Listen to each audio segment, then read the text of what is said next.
ばんは。 K-POP ワールドニュースロボプルです。さて、今日はちょっと深い話第2弾、ジミンです。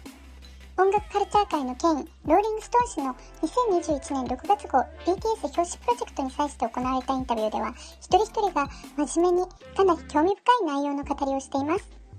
魅力あふれるジミンの心の内側にはどんな思いがあったり、どんな苦悩を乗り越えてきたのでしょうか。ジミンにスポットライトを当てて、今回のローリングストーン氏インタビューで語ったことや、過去のその他の機会に語ったり語られたりしたことをまとめてみました。見てみましょう。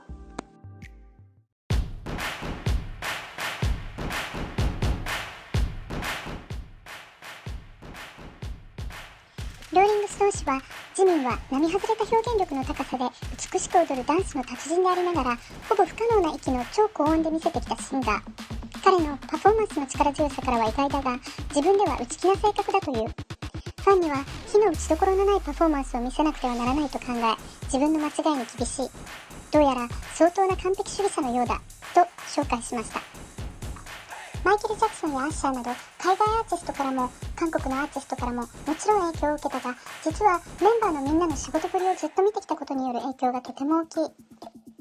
何より学んだのは、音楽を制作する、アルバムを制作するということに僕らのグループのメンバーがいかに真剣かということ。ものすごい時間とエネルギーを費やして、そして僕ももっと音楽制作とアルバム制作に今後も関わるべきということ。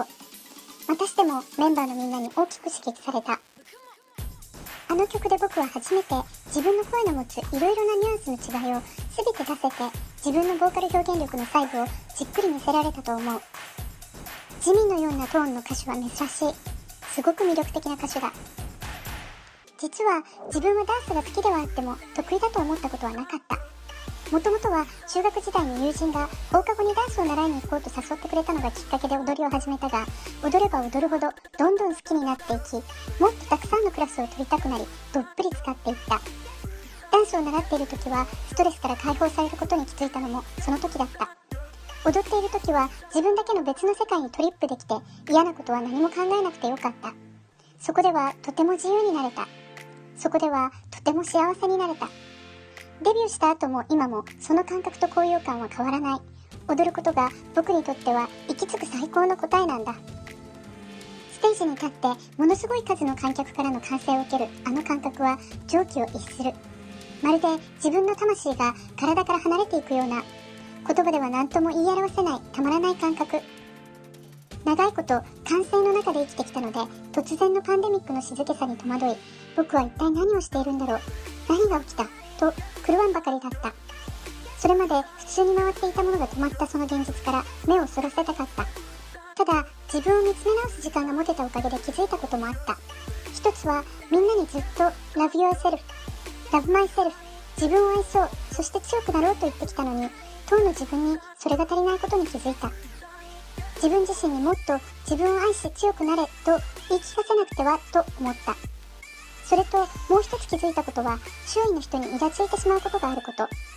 一昔前の落ち着いた自分に戻って、周囲の人に、そして自分自身にももっと優しく接しなくてはと反省した。最近少しずつ改善しているのを周囲の人たちはポジティブに受け入れてくれている。最初は BTS のメンバーとして宿舎に入ったわけではなかったので、いつかここから追い出される日が来るのではという不安から来る重いストレスで辛かった。父に毎月一度電話していたが、もし脱落するとしてもできる限りをやり遂げたい。もしうまくいかなくても僕に失望しないでほしいと父に言っていた。デビュー候補の練習生が脱落する前には決まって会社からの呼び出しがあるのが通例だった中、僕は毎月会社に呼び出され、今月も危なかったけどギリギリ残ったと言われた。他のメンバーは1年から2年近くの練習生期間があったのに対し、僕だけは最終的に6ヶ月しかなかったのだが、会社の呼び出しでは、君がデビュー組に残るには何かが足りないと言われ続け、毎月不安を抱えていた。僕はここで生き残らなければと思ったが、何をすれば生き残れるのかが分からず、さらに辛かった。とにかく他の人より練習時間を取ろうと思い、テヒョンとジョングーのボーカル練習を見学させてもらい、そこで聞いたことを一人で夜中に練習してみたり、ダンスを夜中に練習したりで、朝4時まで自己練し、2時間半睡眠で高校に通ったが、必死のあまり体力的な辛さはなかった。睡眠も練習室にマットレスを置いてそこで取ることもあった。そこまでしてもどうしてもこのチームの一員になりたかった。この人たちにそんな気持ちにさせられた。この人たちは必要もないのに進んで僕を助けてくれた。みんな同じ人間で誰にも足りないところはあるよといつもそばで励ましてくれ、一緒にやっていこうと言ってくれた。ジミンはデビュー当時カリカリしていた。不安と自信のなさから神経質になっていた。親友と思えると同時にたくさん喧嘩して噛み合わなくて、自分の殻に閉じこもるから近寄りにくかった。デンジャーなどの時期はまだジミンの良さを発揮できる曲があまりなかった。月日が経って徐々に自信をつけて不安感がなくなっていって変わった。自分でもあの頃の自分はおかしな性格をしていたと思う。ジョンクッド・テヒョンにその怒りっぽい性格なんとかしてくれない？直してと言われたこともあった。本当に全員がナイフのように尖っていたが、ジミンは本当に一番性格が丸くなった。田舎から出てきたばかりで右も左も分からず都会で暮らし始めた練習生時代から一緒に起きて制服を着て同じ高校に通い、一緒にご飯を食べて放課後は練習して宿舎に戻って夜は語り合って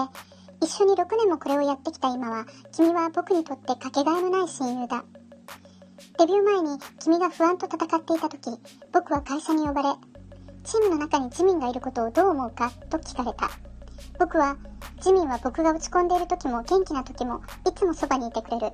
僕と一緒に笑って泣いてくれる唯一の友達だ。そんな友達と同じチームで一緒にデビューできたら嬉しいと答え、自分で気持ちよかった。そして一緒にデビューを果たせたことを本当に嬉しく思った。今まで一緒に作った思い出、どれも思い出すと幸せになる。いつも僕ばかり与えてもらっていて申し訳ない。トイレで泣く時だって一緒に泣いてくれる。夕日を見るときは横に座って笑ってくれる。いつも僕を気にかけてくれて、僕のことを頭の中に置いてくれている。僕を理解しようと頑張ってくれる。悩みを聞いてくれるし、欠点がある僕を好きでいてくれる。これから幸せの花道を一緒に歩こう。相棒、愛してる。二人で話したときに、助けてやれないが力にはなれると言ってくれたその言葉は、僕の考え方を見直すきっかけになったし、成長させてくれた。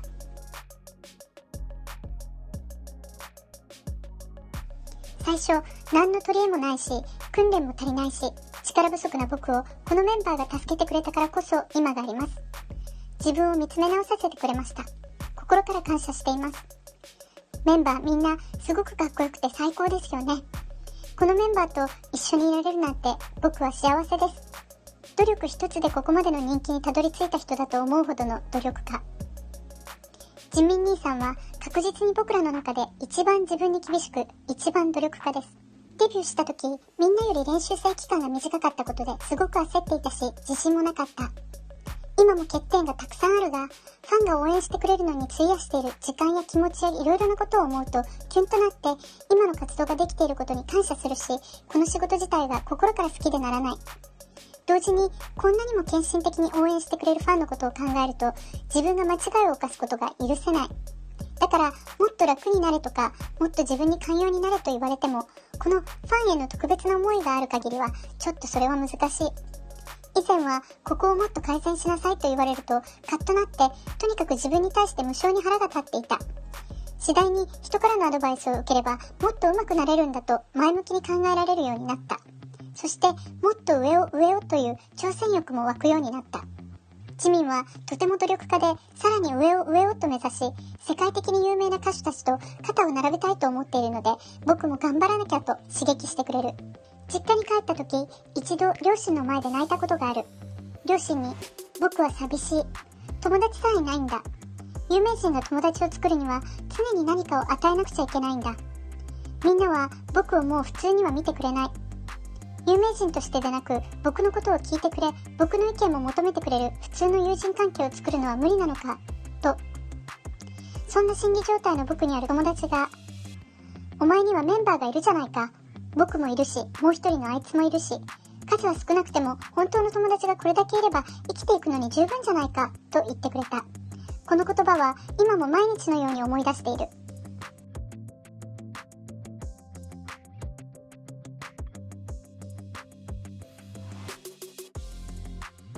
ジミンのことを語ったら一日軽く潰せるくらいたくさん語ることがある。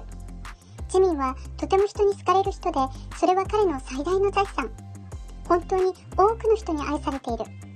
ステージでは彼には観客を釘付けにする能力があり、アイドルとしての素養を全て持ち合わせた偉大なアイドル。彼は実は強く自己主張をしない性格で、他人のことを優先に考えられる人。あははは、違いがあまりにもありすぎてリストアップできない。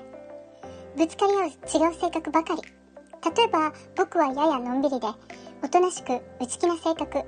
他のメンバーはせっかちだったり活動的だったり社交的だったり正反対の人も多い。でも僕より内気だったり僕よりのんびりな人もいる。そんなことだから当然ぶつかり合わないはずがない。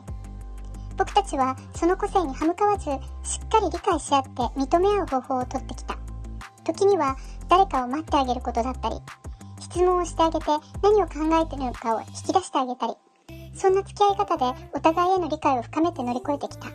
そして正直昔は大嫌いだと思っていた部分も好きにさえなっていった。長年そうして乗り越えてきたことで今のここまで近しい家族同然の関係ができ、どこへ行っても帰れる場所がここなんだ。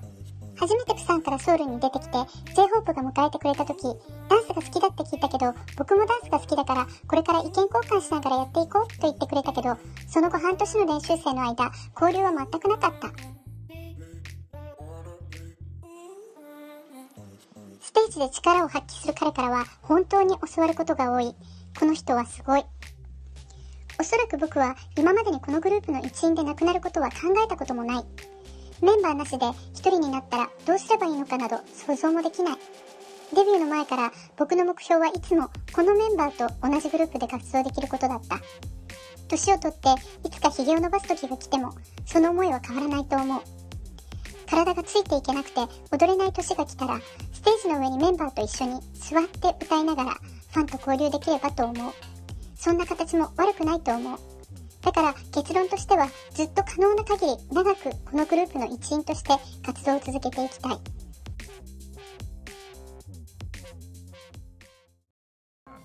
いかがでしたか？ジーンとくる言葉がたくさんありましたが、ジミンのとても謙虚で温かく魅力的な人物像が浮かび上がってきたのではないでしょうか。それにしてもあまりにも体と心に鞭打つように頑張ってきたことには心が痛みます。いつか座って歌う時が来ても全く問題ないどころか、どんな形でも活動を続けてくれることに感謝してみんな喜んで応援します。それでは今日はこの辺で、次回は第3弾お楽しみに。チーリオー